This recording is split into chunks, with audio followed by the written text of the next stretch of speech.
Bonjour à tous, excellente année 2026 déjà. Et aujourd'hui, je vais vous parler d'un film Pixar que beaucoup ont oublié, alors que pourtant il est très très bon.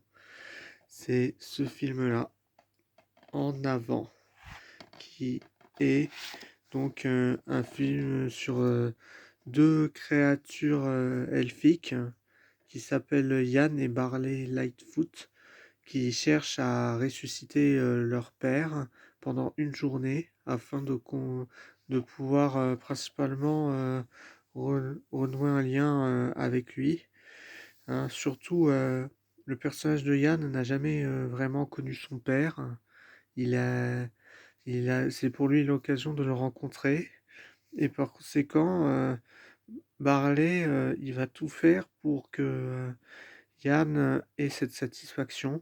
Il, il a, il a un certain côté roleplay assez fun et il arrive à être un peu identifiable pour certaines personnes. Hein.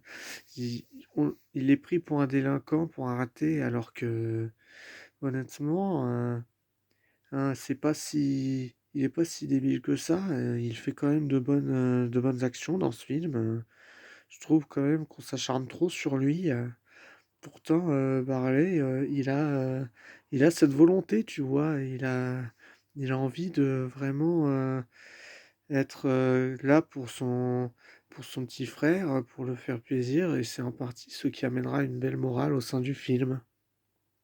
Oh, ce que Yann comprendra à la fin, même si je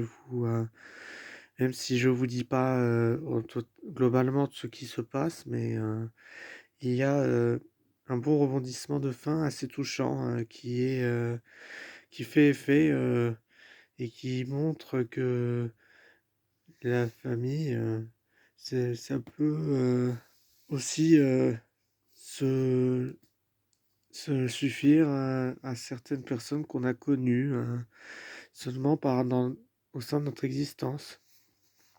Et même si je reconnais que certains défauts, comme l'a souligné Magliolec, comme la poursuite avec les motards, hein, ce n'était pas nécessaire honnêtement. C'est pas la pire scène de Pixar. Hein, c'est pas comme celle où on a la mère de Mei Mei qui détruit le stade dans Alerte Rouge, par exemple.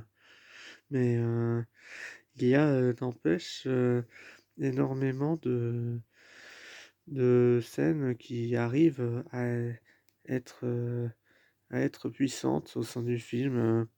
La mère de Yann et Barley est très elle a ce côté féministe assez forte, elle se montre, là pour défendre ses garçons, ça c'est bien et il y a aussi, une Manticore avec laquelle elle devient vite amie, qui retrouve un peu ses instincts, anciens, ses son passé de grande gladiatrice un peu, c'est assez drôle et le moins bon personnage pour moi, c'est un peu le père de substitution de Yann et Marley qui travaille pour la police, même si la police est mieux représentée, en tant que en matière de compétences que dans Zootopie, hein, ça c'est clair et officiel, enfin, même si, Judy, elle est forte, comme flic, faut admettre que le chef Bogo, c'est pas une lumière, hein, c'est pas une lumière du tout.